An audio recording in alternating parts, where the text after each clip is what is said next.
Heat waves are becoming more common, and as our cities, they're kind of roasting us alive. There could be ways that cities could be cooler if the right design solutions were implemented. To discuss the best strategies to cool down our cities, we're joined now by building and property development expert Steve Chandler. Thanks for joining us, Steve. Great to have you with us. Thanks, Wendy. So why are our cities so dang hot in summer? Well, just lucky, I suppose. We live in a society where it wasn't so hot 30, 40 years ago, and when our buildings started to be erected, we built them close together, we built them nice and tall, we put reflective glass in them, and our house designs have changed dramatically. We've dropped off our eaves off the side of the homes, we built bigger homes on smaller blocks of land.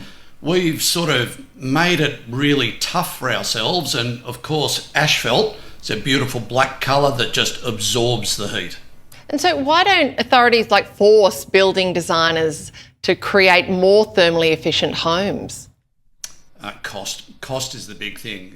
We've really been suffering. The housing affordability side of things has been very, very difficult for generations now. It's really starting to bite to the point where we haven't got the ability to own a home anymore, the younger generation. And all of these controls that the authorities are looking to apply to the building designers, the builders, etc. across the country to try and make everything more thermally efficient is having a cost impact. So it's sort of how far do you go? Do you push the designers all the way to make them completely thermally efficient and then at the cost of no one ever being able to own a home? It's a very difficult sort of task that the authorities are being left to look at. There's certainly a tension between those two, but you mentioned that houses are bigger than they used to be 30, 40 years ago. Is there some sort of a trade-off that we should have smaller houses but that have eaves that are more thermally efficient? Is that something that could be brought about by certain legislation? Oh, definitely.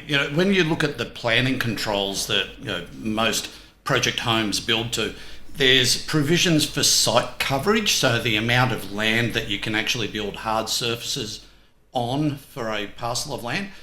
If we have more landscaping, it's going to make a difference. Eave overhangs on the side of buildings is just such a simple thing to put back. Back in the 1940s, 50s and 60s, they built homes that had those eaves overhangs, and that shadows or shades the walls of your house and the windows. What better way to reduce heat than with shade? So what's stopping that kind of change being implemented?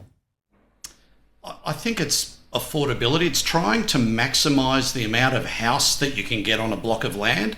The good old-fashioned days of the quarter-acre block and the 3-bedroom house, that had massive amounts of landscape. It had eaves, it had balconies around the homes, and there was lots and lots of shade. The verandas were fantastic.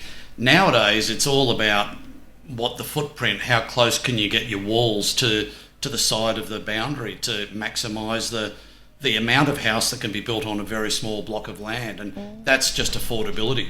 Sounds like we need to have a think about how big the houses we are building compared to how much heat we need to keep away from them. Yeah, that's a really good point. The trend has always, has been and continues to be, to have the biggest house you can possibly get, notwithstanding that you're going to have to run an air conditioner to even make it bearable in summer and even in winter. So one of the things, the trade-offs, if you like, is give up that 4th bedroom and the cost of what that would cost to build, put that into thermal efficiency, and you don't need the air conditioning to run all the time. And think of the savings in electricity with the massive costs we've got now with running our electricity. Sounds like some very good advice. Thanks very much, Steve Chandler. Thanks for having me, Wendy.